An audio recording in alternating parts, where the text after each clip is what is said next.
Okay. Hey everybody, Jessica Morrison with Ferris Property Group in Indianapolis, Indiana, helping you become acquainted with all of the new construction options around Indianapolis, Indiana. This time we go to Carmel, where we look at the coveted location of the Monon Trail. And this time we get to sit down with Katie Souders and Lennar Homes to talk about the Monon Crossing community. Welcome, Katie. Thank you for having me, Jessica. You are welcome. It's still not switching, so I'm just going to put it to gallery mode so Okay. everybody can see the both of us while we talk. But Perfect. What is this community? Why is it awesome? So this community is a low maintenance townhome community here in Carmel. We offer about 4 different floor plans here. We're right on the Monon. It's a great community. Location, honestly, is just unmatched right now as far as we're tucked away, but we're still super close to everything in downtown Carmel, Carmel schools. All of our townhomes are 3-bedroom, 2 full bath, 2 half bath, and a 2-car garage. And they come fully loaded as well. With Lennar, we have what we call everything's included. So it really is just a great deal here in Carmel. We have priced from $415 all the way to $530. Okay. So when it comes to the status of your community, is it brand new? Are you 30% of the way done? Where are you at in the total build process for the community? So we are almost out of here. So we have about 2 buildings left in total, and they both face the Monon. So one of them will be complete before the end of the year, and then the other one will finish at the very beginning of next year. Okay. And then we'll be completely done. One of the biggest things I think I see with townhomes is there's an appeal with it being low maintenance style living because you don't have a yard to take care of. It's usually in a convenient location to something like a trail or a park or grocery amenities. It's hard to go wrong when you're within downtown Carmel for any of those things. But sometimes people get concerned about there being a monthly HOA fee. Do you know what that fee is going to be and what all that includes? Yes. So our HOA dues are paid quarterly. It's $400 a quarter, which equates to about $133 a month. And that takes care of all maintenance for the yard, landscaping, and snow removal. So it really is low maintenance as far as you don't have to take care of any plants or mulch or grass or anything like that. And then it'll take care of all the common area here as well. And that typically also includes, can you clarify for those who've never lived in a townhome or a type of community where they share walls with people, what becomes the buyer's responsibility when it comes to windows? If they want to open up a wall, like where does the community or the property management company come in, and where does the homeowner begin with owning a townhome? So townhomes here, unlike a condo, you own the exterior and the roof. So you have a standard homeowner's insurance policy. So all of our roof lines are separated, so it's easy to distinguish whose roof is whose. In between each unit, we have what we call a party wall system. So it's like a firewall, but it makes it honestly so you can't hear anything next door. It's not like an apartment. So the homeowner is responsible for their windows, their exterior, their roof. You do have, since it is brand new, you have a warranty on everything, and we are all brick. And then on the very back, we have cement, fiberboard, hardy plank siding. So even the materials themselves are easy to take care of. And that's, yeah, unlike a condo where like your association dues can be reassessed and they can skyrocket pretty easily here.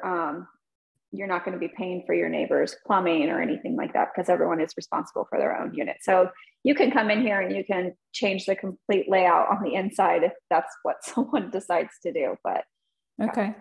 Yeah, that's helpful because I feel like sometimes it's just honestly community specific. So thank you for clarifying that. And also to confirm, you alluded to this just a second ago, but the prospective buyer in that HOA fee would still be responsible for paying utilities on top of that 133 per month. Mm-hmm. But even though it's paid quarterly. So, okay. What else do you think really sticks out, or what are the things that you hear prospective buyers or people who have purchased a home, what do they really love about what this community has to offer? I think they love these townhomes are very spacious. So you don't, even though you are attached, you don't feel like you are. It's very quiet. It's very convenient as well. I think one of the biggest things, especially with Lennar, is just our everything's included. So all of our townhomes come, I'd like to say fully loaded. I know that's a little bit vague, but they really are. You don't feel like you're in a townhome, and then they get the comfortability is not a word, but they don't have to take care of a yard or anything, but they can easily, like if they have pets or stuff like that, they can just hop on the Monon. There are sidewalks out front. So yeah, the location for that is amazing. And not to sidetrack the conversation, but I think a lot of people would agree that buying near the Monon 30 years ago was a good investment. If you're looking to purchase land for a similar development, anything along the Big Four Rail Trail in Boone County, it's a very similar concept. So, and I know that there are townhomes as well over in that community or area. Thank you. But for this location, Carmel Schools, with Lennar, I've seen in the news headlines, you guys selling to investors, entire communities, and that's a different strategy. But are investors allowed in this community, or is it owner occupied, purchasers only? Investors are allowed in this community and welcome. The only restrictions here with like rental is no short-term rentals. So no lease terms shorter than 6 months. That kind of plays into Carmel. No Airbnbs are allowed in Carmel, so no short-term rentals. Yep, that's good to know. So you said that you have 2 buildings that are facing the Monon that you're finishing out. Are those available now? Are they coming available at a certain point? So I have one available now, one full building. So I have about 7 units available right now. And then that last building will be available in a few months or possibly next month. TBD, but it will be soon. But the one facing the Monon right now that I have, it's building 6. And so prices in that one are about $450 to $530. And then I have 2 units in 2 different buildings that are $415 and $430. So. Okay. So let's say, Katie, everyone is wowed by this conversation. They want to move in tomorrow, sign on the dotted line. What does that timeline look like from when they can close? So my earliest completion is going to be about September. Okay. And then, so I have September, I have October, possibly November. And then our last building, which isn't released yet, that'll be about first quarter of 2023. And since you guys are offering everything is loaded, is a prospective buyer able to make any customizations, or is it what they see is what they get? So it is what they see is what they get. Our everything's included. Honestly, we've just eliminated like analysis paralysis. Most our choices are about what 85% of people would choose anyway. Mm-hmm. We do pre-select everything in order to keep our prices low and to get our things completed at a decent timeline. So we do order everything so far in advance, especially right now with all the supply chain issues that we're seeing. So if there was something specific that someone wanted, I would most likely have a unit that had that in it. We stay pretty consistent and up to date with what buyers are choosing at the design studio anyway. So they're not paying extra for having quartz in all of the bathrooms and the kitchen, like little things like that. Okay. Yeah. And that's, I mean, there's two perspectives on that. And I think the buyer who's going to spend the money is going to be like, well, I want to be able to customize things. And I certainly hear that. And if you're looking at the environmental impact, like I'm going to just replace it with something that I really want. I don't want to waste money. Like, can I just get a credit? And production builders like this, they can't offer that. They have agreements with their subcontractors who get the business to supply cabinets, countertops, things like that. But in an effort to, as a whole, many of these production builders are trying to bulk buy or be able to keep a regular order in place so that they can work to meet housing needs. Because many of you, especially on the national level, I think we're going to have more of a homelessness problem, Katie, in the next couple of quarters, because people just can't, they're getting evicted from renting and they can't afford to buy or can't find a home they can buy. And as a side note, things have improved there for you as buyers message me for some details on some options that have become available. But I think for this conversation, it's been a smart solution to help to provide housing consistently rather than it just being customizations that are constantly holding up the chain. So you said September through pretty much, it sounds like every month consecutively thereafter. How many homes are you able to complete in 1 month? That honestly, it's more of a building is in a certain month. So usually a whole building will close in the same month. So our buildings are 6 units. If 2 buildings end up in the same month, we can absolutely do it. We just like to stagger them so we're not overwhelmed. Yeah. I don't think anyone wants to sacrifice on quality for no when it comes to their house. Yeah, no one on either side. Yeah. So is it possible for maybe us to like pull up the website and just kind of look at some different floor plans? Because I feel like sometimes when it comes to the floor plans that are offered, it gets to be like 1 or 2. Are you seeing people pick more of one over the other? Well, I obviously have more interior units than end units. So honestly, it comes down to about size and price. So I have 2 different interior units. Right now, all I have is a Lockerbie. It's about 1,700 up to just shy of 1,800 square feet.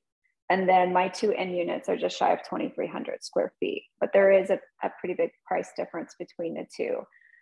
They both have 3 bedroom, 2 full bath, 2 half baths. So honestly, it just comes down to whether someone wants the size. Yeah. Because when you're in the middle unit, the middle units, they are super bright. They are very quiet. Like I said, we have that party wall system in between. But the end units, you get extra windows and they're a little bit bigger. So it honestly just depends on the person. Sure. So let's talk for a minute about Lennar. How are you guys? I mean, you talked a second ago about working to meet the supply needs of the industry by not offering customizations at this time, but maybe what are some other things that buyers should consider when they're looking at purchasing a production home, and how does Lennar stand out in that customer service? With Lennar, I believe that we honestly, we are constantly able and willing to change with the market. So we change the selections that we're offering based on constant feedback that we receive. We do a ton of research to find out what buyers like and dislike, especially community specific. If we're hearing something that everyone is asking for, then we will make it an included feature. Little things like that, we're really able to change that. We have the inventory around here. So I really feel like we make a really big push to try to make homes as affordable as we can, include as much as we can, and get them done as quickly as we can. By ordering everything as early as we do, we're really able to cut down our timeline significantly. I think of a buyer, obviously, if they want something custom, we're not going to be the builder for you. Production in general, we're not going to be able to move walls and those kinds of things. But I do hear pushback if someone's like, what can I pick?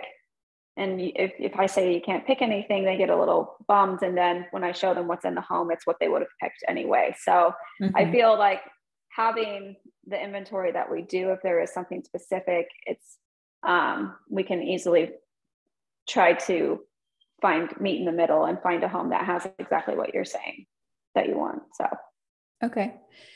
So sometimes lenders or sometimes builders have preferred lenders. Do you have a preferred lender with Lennar that you like to work with? And are there any incentives for a prospective buyer to work with that program?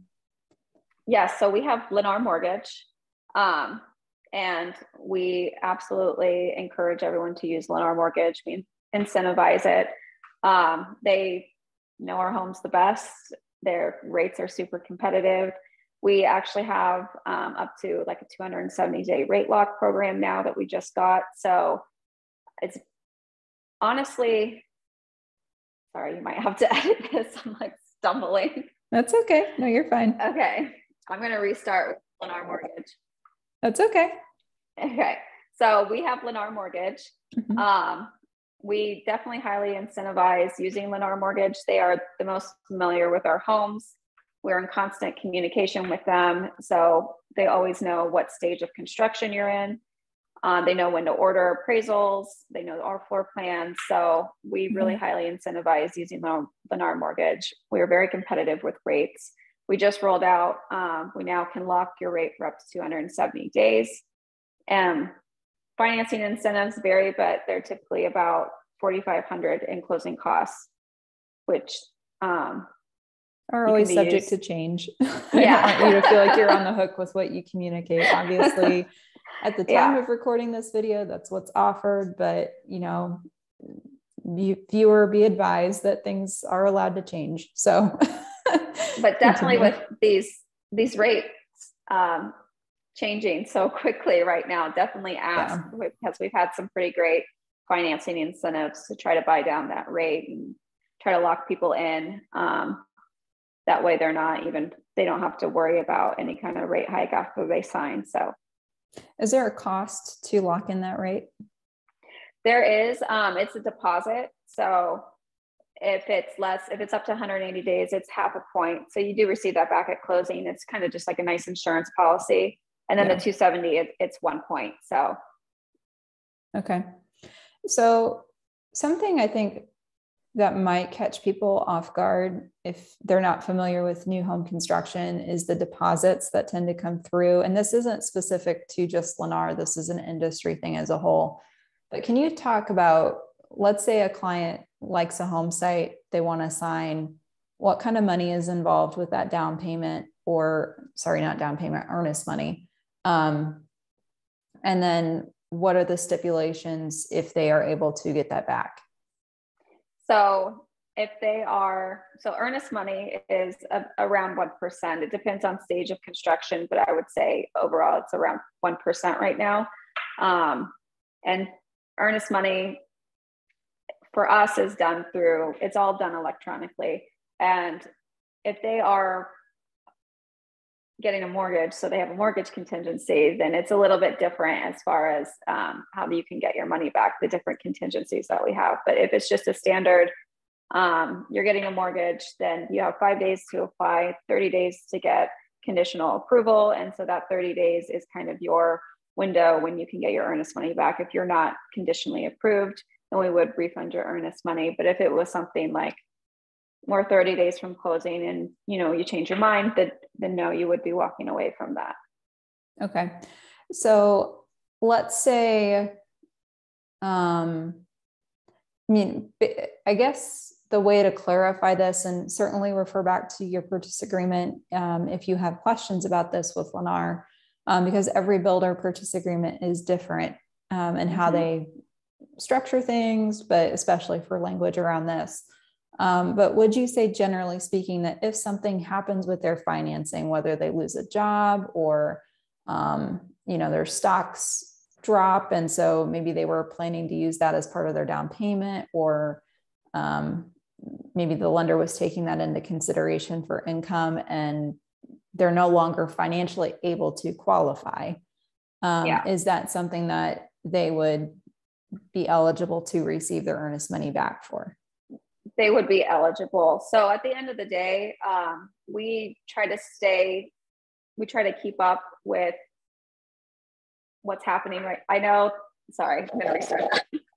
At the end of the day, we are people making the decision. So we really work hard to keep up with our backlog with these changing like interest rates and everything. Anyone who's not locked in obviously can, if they're 3% down and rates skyrocket and they no longer qualify, we try to catch those things early and see if we can move around like incentive money to help to try to lower a rate, little things like that. So we really try to work hard to make sure that people don't lose their home. But if something happens, yes, we do work with them. It's not like a black and white type of situation.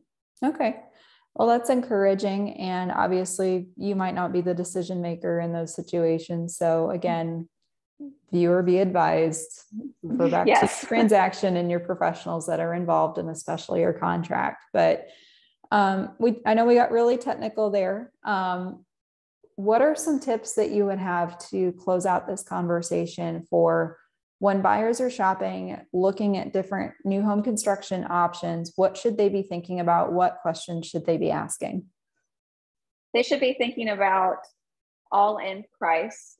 So I know it can be a little misleading sometimes, and I know it's not meant to be, but if it's starting in a certain price range and then you walk into the model and you think that's what you're getting, but you realize that's actually like $100,000 more than the price that you walked in on. So our pricing is pretty transparent because with our everything's included, it's $415. It's exactly like my model.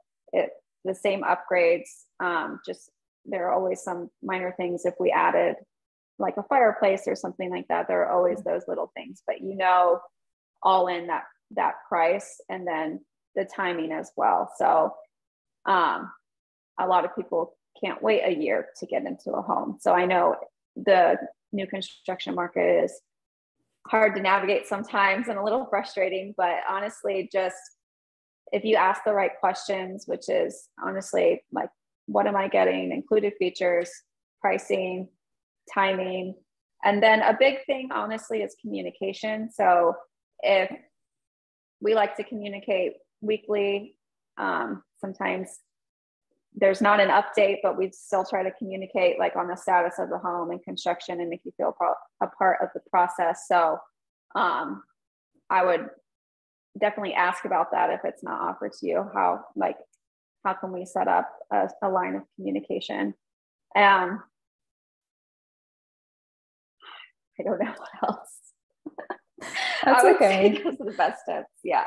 I think sometimes too, and this is just a really good example of how much the market has shifted, because you guys have developed new systems to adapt with people not having to make customizations or changes. And that change in your business has evolved those conversations because everything's a standard order for the most part.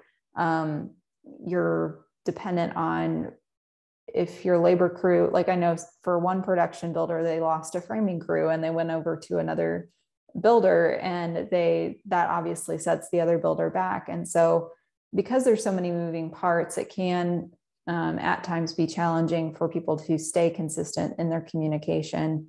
I don't personally feel like that's ever an excuse. I think there's always something to say, hey, like even if there's no update, but I think that process of what you guys have seen shifting in your business has been reflected in how the consumer gets updates, and might even, and I'm not saying this is Lennar, but just, I feel like builders don't feel sometimes like that they need to communicate, because if it's a standard build, it's like, it is what it is. It'll get here when it's here, or I don't know. Do you agree, or am I making any sense? I feel like I understand what you're saying a little bit. I think the biggest challenges we're facing or have been facing, honestly, is like labor workforce, trying to keep up with the demand that we're having right now. Everyone is pretty in the construction field, everyone's pretty overworked. They are, yeah, it's hard with the trade crews, especially when you would have an entire crew in quarantine. And then because they were here the day before, then your crew's in quarantine. So it honestly made it extremely difficult, and still is difficult with supply chain issues. And then you kind of touched on it, like crews moving. It's hard it was, and still is, I know it's difficult to get workers, to people to show up on dates, because it just is a trickle down effect. There are so many things that honestly, it just is, sometimes things slip through the cracks as far as communication, but it's because they are focused on the home instead of the construction team is amazing, but they aren't the sales team as far as like communicating to the customer. So that's kind of sometimes where that, it's not we would still prefer to communicate as much as we can, but I guess I could understand where if some builders are having issues with that, then yeah. Do you feel like there's anything that we can do as realtor partners? Because I constantly try to check in with people, but I think sometimes it can be challenging. How can we better help you and help our clients? Because I have a certain way of doing things, but I'd love to hear your feedback on what you see be successful for people navigating through that build process. I think just the mentality that we're a team, we're all in this together. We all have the same end goal, which is to get that person into their new home, and everyone happy, all sides. So I think coming into the process with that in mind is honestly my most successful transactions. Even when the house, we have issues, it's delayed, something's happened, the flooring's out of stock, things like that, when we're all working together and not against each other, because none of us want any of these things to happen. So yeah, it's just life. So I feel like those are the happiest buyers, and just like the smoothest transactions that we have, because we are, at the end of the day, we're all on the same team working for the same thing and keeping everybody on track. As far as we honestly, there's if they get everything done with their loan or if they're cash, like that's super important. And then if you're doing third-party inspections, the agent helping facilitate with that is very helpful as well. So other than that, just communication, and that's honestly been the most helpful with me. It's really funny how the simple things can be the things that make something excellent. Like it's not rocket science to communicate. It's not rocket science to work as a team, or to be nice to people, or to be patient. Not difficult. Yeah. It's just, how people choose to respond to that. So I guess in wrapping this interview up, Katie, what would you say are just maybe some last 3 tips for someone if they're going to buy in this market? Maybe just 3 things to consider. Why should they work with a realtor? Are we actually valuable, or are we just expensive insurance policies? And realtor is definitely valuable. There's so much that people don't know when it comes to buying and selling a home. Even people who have bought and sold homes before, there's so much that went on in the background that they don't know about. Realtors are great contacts and resources for buyers on really all aspects of the purchase, from things that we don't necessarily touch. So they want to get, we have partners and stuff for like blinds, but it's the little things like that that the agents know, the nuances to different areas that people want to live. It is really important. You can help them with the questions that they're supposed to ask throughout the process about their home. Because I have some people, they're like, I don't know. So it's honestly, realtors are very important to help someone buying in this market. I would say just don't believe the hype. I know it's easy to be like, oh, the market's going to crash, I'm going to wait to buy till it crashes, I'm just going to rent. But rates right now are still historically low, and our prices aren't like overinflated, anything like, it's just still a very strong seller's market. Things have shifted, but I think they needed to. They were just very overwhelming for everyone involved. So it's still a great market to buy in. Just stay positive, honestly, and just seek real resources and instead of headlines. It's amazing how powerful fear is. Yes. Like, I'm not even trying to talk politics or anything around that. It's just when you see news headlines that make you feel like the sky is falling and you should go live in a bunker, like, just, think carefully. And that is a very powerful, like, hormone. It does things to your body. It inhibits your ability to think critically. And I think in those moments, if you're trying to make educated financial decisions, there's a saying in sales that people buy emotionally and justify logically. And I think that will be especially true in the next year with how people choose to respond or have responded to addressing their housing needs. So utilize us as real estate professionals, talk to your sales consultants. Obviously, the sales consultant does represent the builder, but all of these conversations are free. I'm compensated only if a property closes. And I know people might not want to, quote, waste my time, but this is what we as realtors do for a living. And we are more than happy to provide you with a current market analysis. We can connect you with reputable lenders who can help you analyze your financial situation and help evaluate the cost of waiting. We have connections with financial planners. And so I do have to be careful about who I refer to or recommend, but I can certainly give you a list of people that past clients have had good experience with, and they can take that a step further with your financial planning. If you're a seller, I can provide not only a competitive market analysis for your neighborhood, but an equity calculator or report. So you can see what type of net proceeds you're looking at. And how that compares to if you were to try and sell on your own as a for sale by owner. Those are my favorite ones to send over because there is a vast difference. There's a study, I can't remember what the source name was. I can link it in the description of this video. But if you're selling for sale by owner, know that only 8% of home sales last year were for sale by owners. That's down from the year before. And you're typically missing out on $59,000 by not working with an agent.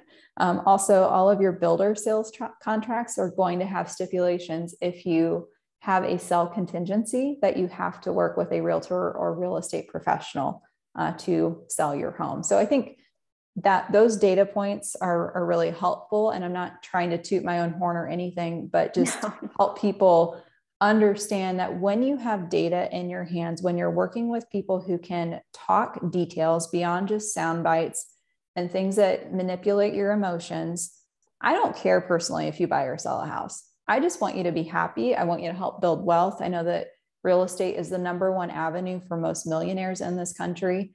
And that's through owning property or investing in property. And I'm on a soapbox now at this point, but it's amazing what the power of information and data does. And when you get that in your hands, then you can make informed decisions. And whether that's buying with Katie Souders at this community by the Monon or in a different area of town around Indianapolis, just know that we're more than happy to help answer your questions. Couldn't agree more. Mic drop. Any last thoughts, Katie? No, I mean, it's still a great time to buy. It's a great market. Probably even better now that it scared off a lot of people. So yeah, like a lot being 10 to 15%. And the people that got knocked out are unfortunately the people that needed it most. Because the people that can't afford a couple $100 a month in a monthly payment swing are going to be generally your lower income families. And then that's also impacted sellers because if you're you were thinking of selling and rates went up. And then when you're looking at that new house, not only have home prices appreciated, but the payment has gone up on what that new home would cost. I think that's going to further facilitate more home equity lines of credit or something where people are renovating their homes and choosing to stay. And it's just going to further add to that inventory problem. So it makes new home construction look really solid for people who are desperately trying to find housing. I think a lot of us builders are trying to solve that need with the more entry-level housing. You're seeing more, especially with us, we're doing more like 2-story towns and master plan communities. So very affordable. They're still low maintenance, so you're not going to be paying a lot to take care of a yard or anything as well. It's brand new. They're beautiful. So I know we're all trying to find ways to make new construction and housing just more affordable for people. So hopefully we have more of those options soon. Yeah. Well, Katie, what is the best way for someone to connect with you if they have further questions about this community? They can reach out on our website. Honestly, we have all of our information. If they go to Lennar and go to Monon Crossing, it shows all of my available homes, floor plans. We have virtual tours, site maps, everything. And they can reach out to our ISCs who can connect them to me, or they can reach out to me. You can put my contact information below if you'd like. Sure. Yeah, I think the goal of this video series is to help people build relationships with us in a distant capacity. And so I think and I always try to pair the community highlight videos with the sales reps that are in that specific community. So hopefully if someone watches this video, especially if they're relocating and come to visit the area, they feel like they might know you a little bit or have that trust at a higher starting point than if they had just met you for the first time. So, but yeah, I will certainly provide all of that. And thank you everyone for watching. If you have any questions, certainly feel free to contact myself for real estate here in Indianapolis. I do have a global referral network as well. I'm constantly networking with the top agents around the country. So if you're looking to move from Florida to Oregon or vice versa, getting out of that cold weather and into the sun, I know several top agents in both of those states who I could help you with. And then what else? Stay tuned, I guess, just for the next video series. We're constantly adding new people to this list, new communities. And if there's a community that you'd like to see on this list, please comment below. Thank you so much, Katie. It was a pleasure to talk with you. It was a pleasure talking to you, Jessica. Thank you. Have a great day, everyone.